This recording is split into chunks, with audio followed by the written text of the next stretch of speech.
السلام عليكم ورحمة الله وبركاته. ازيكم عاملين ايه؟ يا رب دايما تكونوا بألف خير. فيديو النهاردة مهم جدا لشرح برامج وخصائص غسالة أطباق بيكو السودا المتقدمة. تعالوا بقى دلوقتي نتعرف على برامج الغسالة بتاعتي. الغسالة عبارة عن 8 برامج. هنتعرف دلوقتي على الكيبورد بتاعتنا. أول حاجة زرار الأوف والأون، وبعد كده مجموعة البرامج بتاعتي. أنا هبدأها لكم من اليمين للشمال. البرنامج بتاعي اللي هو ده اللي هو البرنامج الخفيف اللي بيشتغل لمدة ربع ساعة. نقدر نشطف فيه الحاجات اللي هي هنركنها شوية في الغسالة، دورة شطف سريعة علشان حاجة ما تلزقش فيها. بشغل الباور. البرنامج مثلا اهو اللي انا قلت عليه، اللي هو اقل برنامج اداني 15 دقيقة. ده يا جماعة ما بيسحبش ولا مسحوق ولا زيت ولا ملح ولا اي حاجة، مجرد مية من الحنفية وبس. فيها كمان ميزة البرنامج ده، ان احنا كمان نقدر نغسل فيه الفاكهة وممكن بعض الخضروات، بس ما تكتروش الخضروات اللي هي فيها رواسب كتير، بلاش منها. الفاكهة لان غسيلها بيبقى اسهل شوية وانضف شوية، ممكن نغسل بيها الفاكهة وما تقلقوش خالص منها. او العاب الاولاد اللي هي المكعبات والحاجات اللي هي البلاستيك. درجة الحرارة زيرو، مفيش درجة حرارة، ومدة الشطف بتاعها 15 دقيقة.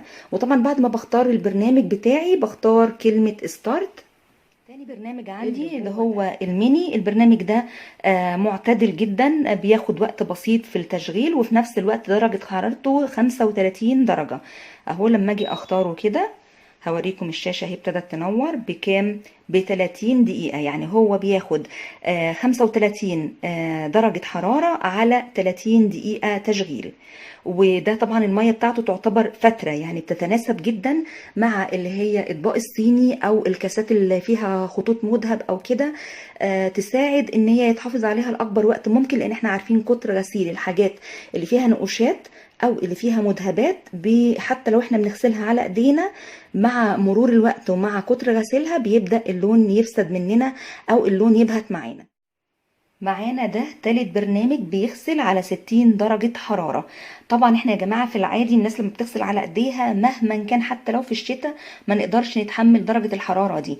وده يعتبر اللي هو البرنامج اللي بيقولوا عليه اكتر استخدام، اللي هو البرنامج التالت ده اللي هو على 60 درجة حرارة، هو اكتر حاجة بتستخدم. وكمان هو يعتبر دورة غسيل سريعة. هختاره دلوقتي اهو، ومدته 58 دقيقة، يعني مش بيكمل ساعة. فمعظم الغسالات غالبا بتبقى على البرنامج التالت ده اللي هو 60 درجة حرارة و58 دقيقة.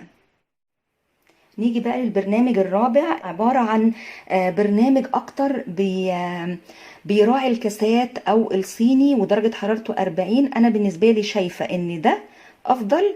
بس مثلا لو الصيني اتركن وعليه شوية حاجات، مثلا عليهم اتساخات لزقت او حاجة، فممكن ده يكون مناسب.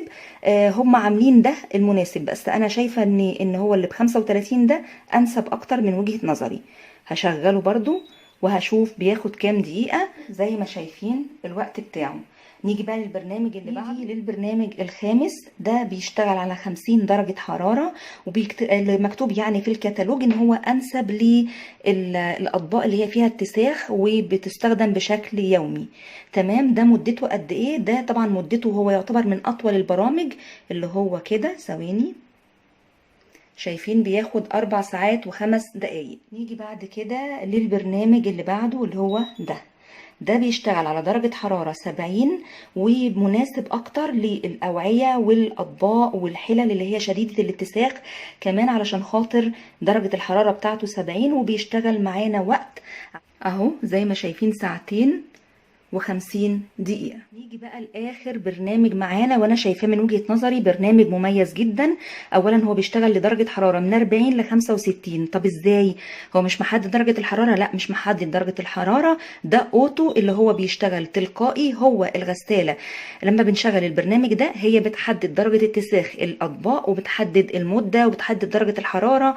وعلشان كده بيبقى مناسب للاطباق اللي احنا بنبقاش قادرين نحدد نشغلها على اني برنامج من دول، او الحلل كمان على فكرة. فلما بنشغله الغسالة اوتوماتيك هي اللي بتظبط لنا الدنيا، انا ماليش دعوة. مدته قد ايه؟ اهو زي ما شايفين. وطبعا اتفقنا ان ورا كل برنامج بختار معاه كلمة الستارت. كده بعد ما وضحنا كل البرامج اللي عندي وفايدتها بقى للجزء التاني المهم في الكيبورد بتاعتنا. تعالوا هنتعرف على كل مفتاح من دول خصائصه ايه. اول حاجه المفتاح ده هو ده بالنسبه لي اللي هو نص الحموله، ان انا اقدر اشغل الغساله عندي برف واحد بس، مش لازم استنى لما املى 3 رفوف.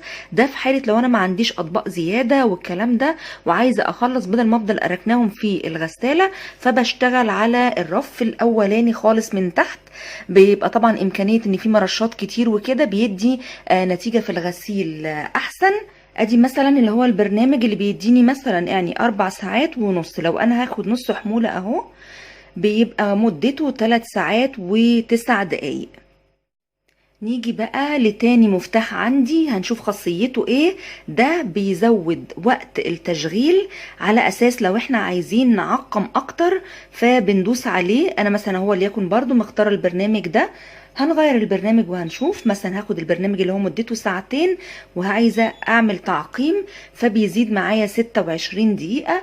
لو هاخد مثلا اللي هو البرنامج اللي هو بتاع الايكو اللي هو 4 ساعات و5 دقايق وهاجي ادي التعقيم فبيزيد معايا حوالي نص ساعة وهكذا. يعني مثلا اهو اجيب التعقيم زي ما شايفين كده بيزود معايا الوقت علشان يديني تعقيم وتجفيف بالبخار اكتر. التالت مفتاح معانا اللي هو الفاست، وده مهمته ان هو يعجل معايا مدة التشغيل بتاعة البرنامج، فبيدي ضخ اكتر للمرشات من جوه. بيبقى بيخلي المرشات فيها ضغط زيادة علشان يساعد على الغسيل بنظافة في وقت اقل. ده بيشتغل معايا ابتداء من البرنامج ده هو اللي هو يعتبر الخامس من الشمال والرابع من اليمين. انا عامة بحسب من اليمين بالنسبة لي يعني، فبقول عليه الرابع مجازا يعني. بيبدأ شغله ابتداء من البرنامج ده. لما مثلا انا اخترت اهو مدته قد ايه، مدته ساعتين. انا هاجي اختار بقى اللي هو الفاست اهو معاكم، هنشوف كده اتغير بقى ساعة و32 دقيقة زي ما شايفين.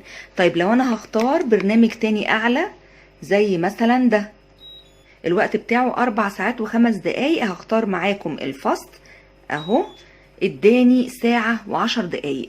هو عموما الفني قال يعني يستحسن ما نستخدموش كتير، والله اعلم هو كلامه صح ولا لا. بقى المفتاح مهم جدا معانا اللي هو بيشغل لي بقيه الخصائص بتاعه الغساله اللي هو القايمه اللي احنا شايفينه ده. بنقدر نختار منه تظبيط درجه الملح وتظبيط درجه الزيت وكذا حاجه هنشتغل مع بعض ونشوفه. هنبدا مثلا ادي القايمه بتاعتنا اخترناها. اول حاجه ظهرت قدامي اللي هي L1. ادي مثلا L1 و L0. هو بيبقى حاجتين على ما فهمت من الكتالوج، ان للاضاءه وان للباب ان هو يبقى يفتح اوتوماتيك. في غسالات او موديلات نازله ان الباب بعد ما الغساله بتخلص بيفتح بنفس اللي هي المسافه اللي احنا شايفينها ده كده لوحده. فاحنا الموديل بتاعنا ما فيهوش ولا اضاءه ولا ان هو يفتح المسافه اللي احنا شايفينها دي. هنرجع تاني نشغل القائمه لان احنا لو ما اخترناش البرنامج او الحاجه الخاصيه وثبتناها بعد حوالي كام ثانيه بيبدا ايه يلغي الاختيار. هدوس على القائمه وهشوف من اللي هي البلس والماينس ايه الاختيارات التانية عندي اللي هي البي 2 اللي هي دي درجه الزيت. فهنا مختاراها على بي 2.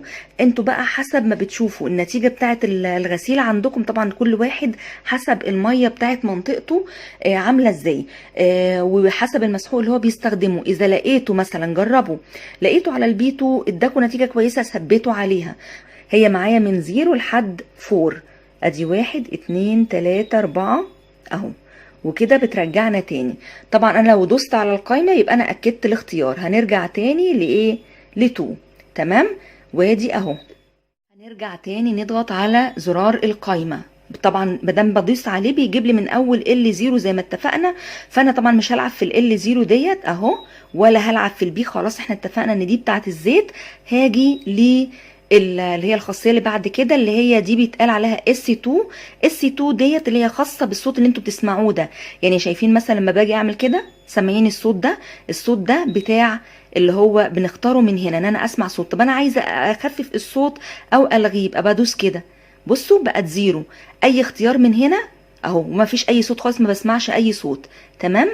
فهرجع تاني. طب انا عايزه ازود الصوت شويه بختار من هنا بزود كده زاد درجه واحده وكده اهو زاد درجتين. يبقى الاس دهيت خاصه بالصوت اللي احنا بنسمعه في الغساله. وبعد ما بنختار كده بنختار على القايمه، يبقى انا ثبت الاختيار. برضو القايمه معايا تتحكم في ايه تاني. ندوس على القايمه كده احنا كده الحاجات دي كده عرفناها. هنعدي برضو اهي. جالي الحرف ده اللي هو شبه حرف الار ده اللي هو خاص بسحب الملح للغسالة. احنا لسه كنا متكلمين وقلنا ان الملح والزيت مهم جدا علشان النظافة اللي احنا ناخدها من الغسالة. انا هنا ظبطاه على 3. طب انتوا عايزين تغيروا مثلا، عندكم نسبة الملوحة اعلى في المية، فانتوا عايزين تغيروا اللي هي رقم 3 دي. هرجع تاني اهو، اهو ال3 انتوا عايزين بقى تغيروا اهو، بتغيروا من السلكت اهو معايا لحد 5. وادي كده بنزل بجيب من 1 2 3 4 5. فانا طبعا برجع للاختيار اللي انا ارتحت عليه في التعامل، وبقول بدوس على القايمة بيثبت لي الاختيار اللي انا اخترته. لنقطة تانية مهمة في اللي هو بتاع القايمة ده اهو، بدوس عليه وهوريكم اهي الاختيار ده اللي انتوا شايفين اللي هي العلامة اللي بتشتغل وتطفي وجنب منها 0 دي كده متبرمجة على اني بحط اللي هو المسحوق البودر. طب انا لو عايزة احط الاقراص، عشان في ناس كتير ما بتنتبهش لكده وما بتعدلش برمجة الغسالة وتيجي تحط الاقراص من غير ما تغير الوضع للاقراص، فبالتالي الغسالة ما بتدلوش النتيجة الحلوة اللي هي بتاعة التنظيف، وبيفتكر ان عنده مشكلة في الغسالة، ولكن المشكلة ان هو ما ظبطش البرنامج بتاع الاقراص. هنجيبه تاني برنامج الاقراص كده عشان نشوفه بنختاره منين. اهو قلنا ده الملح، ادي اهو كده انا مختاراه على البودر المسحوق البودر، ولما بعمل كده على 1 يبقى انا ثبته على الاقراص. شكل القرص الثابت ده يبقى قرص. لو انا اللي هو بيفضل يتحرك ويطفي ويشتغل ده يبقى على البودر. تمام. وباجي اثبتها كده. برضو الاختيار تاني مهم اللي هو تأخير الوقت وتقديم الوقت. بالنسبة لي كل الحاجات اللي احنا قلناها قبل كده بنشتغلها من القايمة، لكن التأخير والتقديم بنشتغل من الزرار ده مباشر. يعني انا مثلا دلوقتي عايزة اشغل الغسالة، مجرد ما بختار الستارت بتاعتي وبقفل باب الغسالة خلاص كده اوتوماتيك الغسالة بتشتغل. طب انا دلوقتي عايزة احط الحاجة وفي نفس الوقت انا مش هتابعها عشان افتح باب الغسالة واهويها او اطلع الحاجة وارصها وانا هخرج او هبقى انام او الكلام ده. او في بعض الناس معموله اللي هي لبعض الدول بمعنى اصح لشريحه الكهرباء ان بتبقى في توقيت معين الكهرباء بتبقى سعرها اقل، فهم بيأخروها لوقت اللي هو بتاع الشريحه الاقل. في اي حال من الاحوال لو انا عايزه اغير مش عايزه اشتغل فوري، فبختار من المفتاح ده. ادي دلوقتي خدوا بالكم هعمل ايه. اداني دلوقتي ايه علامة الساعة، فاداني 30 دقيقة ان انا ااخر 30 دقيقة. يعني البرنامج بعد ما اخترته وعملت ال 30 دقيقة وبختار الستارت هو اوتوماتيك بعد نص ساعة بيشتغل. لو انا عايزة ازود اهو كده اداني ساعة، كده اداني ساعة ونص، بيفضل يزود معايا بالنص ساعة لحد يا جماعة ما يديني 24 ساعة كاملة. عشان اختصر معاكم هوريها لكم من هنا اهي اهو 24 ساعة كاملة، يعني لمدة يوم كامل تقدروا تأخروا البرنامج بتاعكم في التشغيل. معانا اخر خاصية اللي هو المفتاح ده اهو، هنشغل برضو وهنشوف بيعمل معانا ايه. المفتاح ده تخصصه المرش الصغير اللي موجود في الغسالة من تحت. المرش ده يا جماعة زي ما شايفين كده اهو، والزرار ده يا جماعة ما بيشتغلش مع كل البرامج، بيشتغل مع 3 برامج بس. بيشتغل معايا في طبعا البرنامج الاولاني دوت لا ما بيشتغلش على البرنامج الاولاني ده، بيشتغل ابتداء من البرنامج ده والبرنامج ده والبرنامج ده. ال3 برامج دول بس اللي بتشتغل معاهم المرش الصغير اللي في الارضية من تحت، وبيزود معايا الضغط بتاع المرش اللي هو الصغير اللي قلنا عليه ده اهو، وبيخليه شغال بشكل شبه ما بيفصلش. وده اكيد طبعا بيستخدم لما بيكون عندنا حاجات شديدة الاتساخ قوي او كده، فطبعا هو بيشتغل طوارئ، اظن ما ينفعش يشتغل باستمرار بالشكل ده، اعتقد لانه هيبقى لود على الغسالة. حاجة كمان قبل ما انسى افتكرتها دلوقتي، باب الغسالة زي ما احنا شايفين هو اسود، هما بيقولوا عليه باب ازاز، بس هو يا جماعة مش الازاز اللي هو الازاز العادي، الازاز ده اللي هو غير قابل للكسر. يعني حتى هخبط لكم عليه كده، سامعين الصوت؟ يعني تحس ان هو صوت مكتوم مش صوت ازاز كما لو كان بلاستيك، بس هو مقوى ومعمول غير قابل للكسر. ما تقلقوش منه، لان في ناس كتيره اول ما بتسمع ان هو باب زجاجي يبداوا يقلقوا، يقول لك هيطرشق، طب هيحصل له ايه، طب ممكن يتكسر، ممكن مع لعب الاولاد الكلام ده. لا يا جماعه، هو معمول حسابه ان يعني بيدي شكل جمالي من غير ما يكون قابل للكسر او ان يتبهدل. ان شاء الله هكتفي باللي قلته في الفيديو ده، وان شاء الله الفيديو الجاي هيكون عن تشغيل الغسالة، بس هي الحقيقة مش هيبقى الأول مرة بشغل الغسالة، دي ممكن يبقى تاني مرة ولا حاجة، لأن أنا عندي شوية أطباق وحاجات بسيطة مش محتاجة إن أنا أملى بيها الغسالة، وأنا عايزة أعمل لكم الفيديو يكون الرص كامل، أوريكم رص الأطباق إزاي والكاسات والحلل والكلام ده، لأن في بعض الناس بتحتار ترصها إزاي. فهستنى كده أجمع شوية حلل حلوين كده واطباق، بحيث اعمل معاكم الفيديو يبقى كامل رص الرفوف فوق وتحت.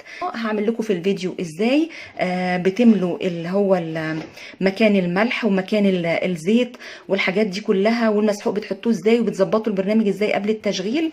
ان شاء الله ده هيكون في الفيديو الجاي، وهيبقى فيه ان شاء الله فيديو اخير هشغل فيه الغسالة، او هعمل معاكم تقييم للغسالة بعد مدة تشغيل تكون طويلة شوية، بحيث اقدر اقيم لكم عيوبها ومزاياها بعد التشغيل لاكتر من مرة. بس غالبا الريفيو اللي انا هعمله والتشغيل والحاجات دي كلها هتأخر في تنزيله، علشان انزلهم ورا بعض، اكون يعني جربت الغسالة فترة طويلة وانزلهم تباعا ورا بعض. فغالبا الريفيو ده لو هتشوفوه هيكون متأخر عن ما انا سجلته او ما انا صورته. اتمنى يكون الفيديو عجبكم، واتمنى يعني اذا استفدتوا منه باي معلومة تعملوا له لايك وشير كتير على قد ما تقدروا، علشان غيركم يستفيد بنفس المعلومة وما يحترش حيرتي في البحث والتدوير.